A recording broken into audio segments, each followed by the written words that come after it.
اور جرم ہے۔ مذاق میں آج ہمارے بہت سارے مسلم نوجوان جو مذاق میں جھوٹ بول دیتے ہیں، لیکن مذاق میں بھی جھوٹ بولنا جو ہے منع کیا گیا ہے۔ یہاں تک کہ مذاق میں بھی جھوٹ نہ بولے اور ریا کو ترک کر دے۔ ریا کا معنی ہوتا ہے دکھاوا، یعنی دکھاوے کو چھوڑ دے۔ کوئی بھی عبادت، کوئی بھی نیک کام، کوئی بھی اچھا کام اگر آپ کر رہے ہیں، اس میں اگر تھوڑی سی بھی ریا آ گئی، تھوڑی سی بھی اگر دکھاوا آ گیا، تو اس تھوڑی سی دکھاوا کی وجہ سے وہ جو عبادت آپ کر رہے ہیں، وہ عبادت اللہ تبارک و تعالیٰ کی بارگاہ میں قبول نہیں ہے، بلکہ قیامت کے دن آپ کے منہ پر مار دی جائے گی۔ اللہ اکبر۔ تو اتنا خطرناک یہ ریا بیماری ہے، لیکن یہ چیز ہمارے اندر جو ہے، بہت سے ایسے جن کے اندر یہ چیز پائی جاتی ہے۔ دکھاوا کے طور پر کسی غریب کی مدد کر رہے ہیں، جیسے مدد بھی کر رہے ہیں تو ساتھ میں فوٹو بھی لے رہے ہیں۔ ساتھ میں فوٹو لینا یہ ان کی اور جو ہے ان کو ذلیل کرنا ہے، اور فوٹو لے کر کے جو ہے سوشل میڈیا میں چھوڑ دیتے ہیں۔ تو ایسا نہیں ہونا چاہیے۔ آپ جو ہے کسی کی بھی مدد کریں، ایسا مدد کرنے کا اسلام میں حق ہے کہ اگر آپ دائیں ہاتھ سے مدد کر رہے ہیں تو بائیں ہاتھ کو پکڑنا۔ تو اس طریقے سے آپ مدد کریں، اور کوئی بھی عبادت کریں، کوئی بھی اچھا کام کریں، اس میں بالکل کوئی دکھاوا اور ریا نہیں ہونی چاہیے۔ تو حضور پاک صلی اللہ علیہ وسلم فرماتے ہیں اور ریا کو چھوڑ دے، خواہ وہ اس میں صادق ہو، اگر وہ کام صحیح کر رہا ہو، اگر وہ سچ ہو، لیکن اگر وہ اس میں ریا ہے، دکھاوا ہے، تو وہ عبادت اللہ کی بارگاہ میں مقبول نہیں ہے۔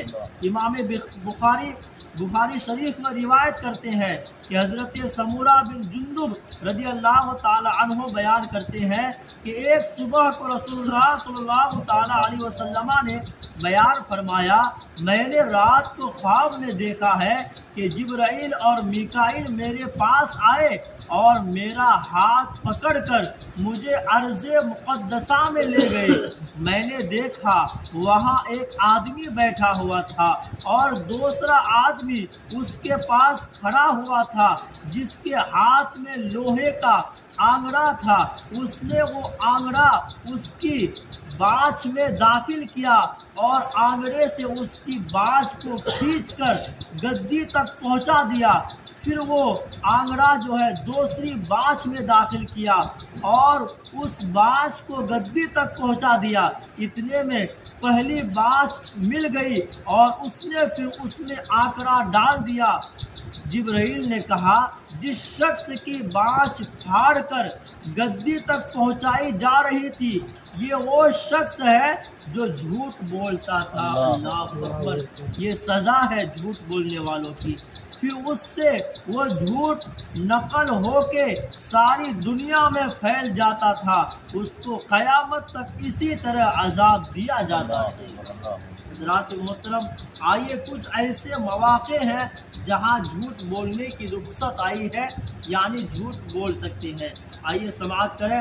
جیسا کہ ہم نے پہلے ذکر کیا کہ جھوٹ بولنا حرام ہے، لیکن حلال اور حرام کرنے کے احکام شارع کے اختیار میں ہے۔ اللہ تعالیٰ جس کو چاہے حلال کر دے اور جس چیز کو چاہے حرام کر دے۔ اللہ اس کے رسول صلی اللہ تعالیٰ علیہ وسلم نے جھوٹ کو حرام قرار دیا ہے، لیکن بعض مواقع یعنی بعض جگہوں پر اللہ اس کے رسول صلی اللہ تعالیٰ علیہ وسلم نے جھوٹ کی اجازت دی ہے۔ امام ترمذی نے کتاب ترمذی میں بیان کرتے ہیں، حضرت اسماء بنت یزید رضی اللہ تعالی عنہما بیان کرتی ہے کہ رسول اللہ صلی اللہ تعالی علیہ وسلم نے فرمایا، 3 صورتوں کے سوا جھوٹ بولنا جائز نہیں ہے۔ یعنی 3 ایسی صورت ہے جہاں آپ جھوٹ بول سکتے ہیں۔ پہلی صورت، ایک شخص اپنی بیوی کو راضی کرنے کے لیے جھوٹ بولے، یعنی اپنی بیوی کو راضی کرنے کے لیے، خوشی کرنے کے لیے آپ جھوٹ بول سکتے ہیں۔ دوسری صورت، جنگ میں جھوٹ بولنا۔ تیسری صورت، لوگوں میں صلح کرانے کے لیے جھوٹ بولنا۔ یعنی لوگوں کے درمیان اگر آپ صلح کروانا چاہتے ہیں، لوگوں کے درمیان مل جل اور اتفاق و اتحاد رکھنا چاہتے ہیں، وہاں اگر آپ کوئی ایسی بات بول دیں گے جو واقعے کے خلاف ہے، جو سچ میں وہ واقعہ نہیں ہوا ہے، لیکن اس بات کی وجہ سے اگر صلح ہو رہا ہے، اس بات کی وجہ سے اگر سب لوگ ایک جگہ مل رہے ہیں، تو آپ اس وقت جھوٹ بول سکتے ہیں۔ اپنی بیوی کو راضی کرنا ہے، یعنی جیسا کہ کبھی کبھار ایسا ہو جاتا ہے کہ سالن ترکاری بنا دیے لیکن سالن نمک نہیں ہے، یا مرچی تیز ہو گئی، لیکن اس وقت بھی آپ اپنی بیوی کی تعریف کریں، الحمدللہ بہت اچھا بنا ہے، تو اس سے کیا بیوی خوش ہو رہی ہے، لیکن واقعے کے مخالف ہے، یعنی ہے سالن خراب، لیکن آپ ان کی تعریف کر رہے ہیں جس سے آپ کی بیوی راضی ہو رہی ہے، خوش ہو رہی ہے، تو اسی صورت میں اسلام نے اجازت دی ہے۔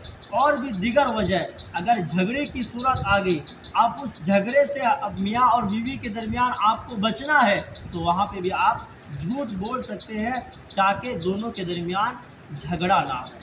تو ان صورتوں میں جھوٹ بولنے کی اجازت ہے، اور ان صورتوں کے علاوہ تمام جگہوں پر، تمام صورتوں میں جھوٹ بولنا حرام ہے، اور جھوٹ بولنا یہ فسق و فجور ہے، اور فسق و فجور جہنم کی طرف لے جاتی ہے۔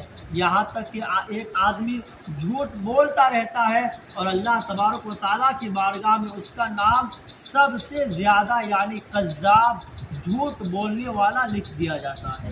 تو جھوٹ بولنا یہ بہت بڑا جرم ہے، اور اگر واقعے کے مخالف کوئی بھی اگر آپ کسی کے سامنے جھوٹ بول رہے ہیں، وہ آپ کی جھوٹ پر یقین کر لے، اس کی وجہ سے بہت ساری خرابیاں بھی جو ہے معاشرے میں پیدا ہو جاتی ہے۔